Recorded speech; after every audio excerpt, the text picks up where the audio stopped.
嗨，亲爱的书友们，欢迎来到书海时光，一个为你每日推荐好书的心灵驿站。赶快关注我们，一起畅游书海，让阅读点亮每一天的精彩。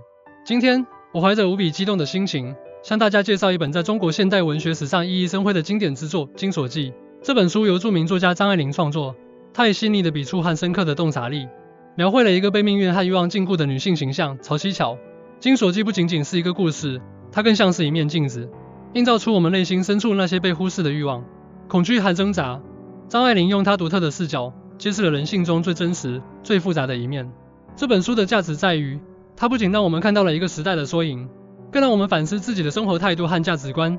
在开始之前，我想问大家一个问题：在你的生活中，是否也曾有过被某种无形的力量束缚的感觉？这种力量可能来自社会、家庭，甚至是你自己内心的恐惧和欲望。今天，我们将通过《金锁记》这本书，探讨如何识别并打破这些无形的枷锁，找到真正的自我。第一部分：曹七巧的命运悲剧，欲望与现实的冲突。《金锁记》的主人公曹七巧原本是一个充满活力和梦想的少女，然而命运的捉弄让她嫁入了没落的江家，成为一个身患残疾的少爷的妻子。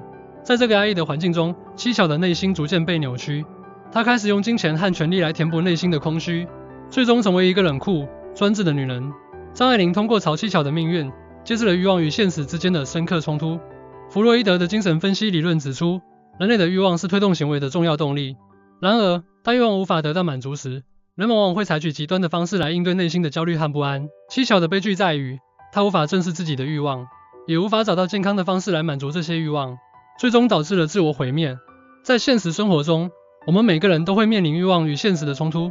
理解这一点，可以帮助我们更好地认识自己的内心世界，找到平衡欲望与现实的途径。通过阅读《金锁记》，我们可以学会如何识别那些不切实际的欲望，并寻找更健康、更积极的方式来满足内心的需求。30年前的月亮早已沉了下去，30年前的人也死了。然而30年前的故事还没完。完不了这段话不仅揭示了七巧命运的悲剧性，也暗示了人性中那些永恒不变的欲望和挣扎。在现实生活中，我们常常看到类似七巧的命运悲剧。例如，一些人为了追求物质财富，不惜牺牲自己的健康和家庭，最终却发现这些财富并不能带来真正的幸福。通过这些案例，我们可以更深刻地理解七巧的悲剧，并从中汲取教训。第二部分：家庭与社会的影响，无形枷锁的来源。七巧的命运不仅是个人的悲剧，更是家庭和社会共同作用的结果。在江家，七巧得不到应有的尊重和关爱，反而被当作一个工具来利用。这种家庭环境加剧了他的内心冲突，使他逐渐失去了自我。社会学家皮埃尔·布迪厄的场域理论指出，个体的行为和命运受到其所处社会环境的影响。在《金锁记》中，江家作为一个场域，对七巧的命运产生了深远的影响。家庭中的权力关系、传统观念以及社会对女性的期待，都成为束缚七巧的无形枷锁。通过分析七巧的家庭和社会环境，我们可以更好地理解自身所处环境对自身的影响，这有助于我们识别那些可能限制我们发展的因素，并寻找突破这些限制的方法。阅读《金锁记》可以帮助我们学会如何在复杂的社会环境中保持自我，找到真正的幸福。他睁着眼直勾勾朝前望着，耳朵里塞满了那凄厉的叫声。30年前的月亮早已沉了下去，30年前的人也死了。然而30年前的故事还没完。完不了这段话不仅描绘了七巧内心的痛苦，也揭示了家庭和社会对他命运的无情影响。在现实生活中，许多人因为家庭和社会的影响，放弃了自己的梦想和追求。例如，一些女性因为传统观念的影响，放弃了自己的事业，选择了家庭主妇的角色。通过这些案例，我们可以更深刻地理解七巧的困境，并思考如何在自己的生活中找到平衡。第三部分：自我救赎的可能，打破枷锁的智慧。尽管七巧的命运充满了悲剧色彩，但书中也蕴含着自我救赎的可能。在七巧生命的最后阶段，她开始反思自己的一生，试图找到一种解脱的方式。这种自我反省和救赎的意识，为我们提供了宝贵的启示。心理学家卡尔·荣格的个体化过程理论指出，个体在面对内心冲突和外部压力时，可以通过自我反省和整合，找到一种新的平衡和和谐。在《金锁记》中，七巧的自我救赎意识，正是这种个体化过程的体现。尽管他的努力最终未能完全实现，但这种意识为我们提供了希望和方向。通过学习七巧的自我救赎之路，我们可以找到一种打破内心枷锁的方法。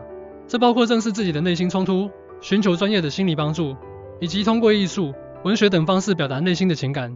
阅读《金锁记》可以帮助我们更好地理解自我救赎的过程，并找到适合自己的解脱之道。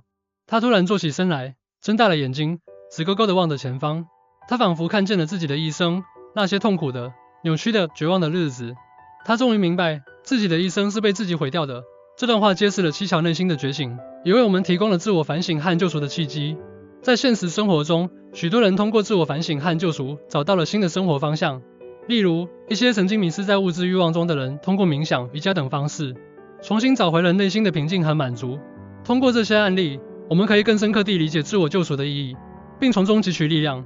第四部分，文学与人生的交汇，阅读《金锁记》的意义。《金锁记》不仅是一部文学作品，更是一面反映人生的镜子。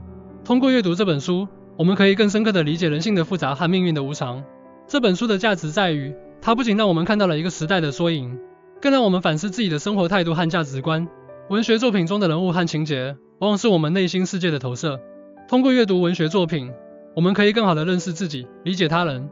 在《金锁记》中，七巧的命运和内心冲突，正是我们每个人内心深处那些被忽视的欲望和恐惧的体现。通过阅读《金锁记》，我们可以学会如何识别和理解自己内心的冲突，并找到解决这些冲突的方法。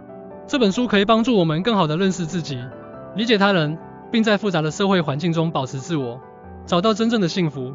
他站在窗前，望着那轮明月，心中充满了无尽的思念和悔恨。他终于明白，自己的一生是被自己毁掉的。这段话不仅描绘了七巧内心的痛苦，也揭示了人生的无常和命运的无情。在现实生活中，许多人通过阅读文学作品，找到了心灵的慰藉和生活的方向。例如，一些人因为阅读《金锁记》，开始反思自己的生活态度和价值观，从而找到了新的生活方向。通过这些案例，我们可以更深刻地理解阅读文学作品的意义，并从中汲取智慧和力量。《金锁记》是一部充满智慧和启示的经典之作，它不仅让我们看到了一个时代的缩影，更让我们反思自己的生活态度和价值观。通过阅读这本书，我们可以学会如何识别和打破那些无形的枷锁，找到真正的自我。我呼吁大家拿起这本书，细细品味其中的智慧和启示。让我们一起通过阅读和反思，找到属于自己的解脱之道。正如张爱玲所说，30年前的故事还没完不了，但我们可以通过自己的努力，让这个故事有一个新的结局。记住，真正的自由来自于内心的觉醒和自我救赎。让我们从现在开始，勇敢地面对内心的冲突，寻找真正的幸福。谢谢大家的聆听，希望《金锁记》能成为你们人生旅途中的一盏明灯，指引你们走向更加光明的未来。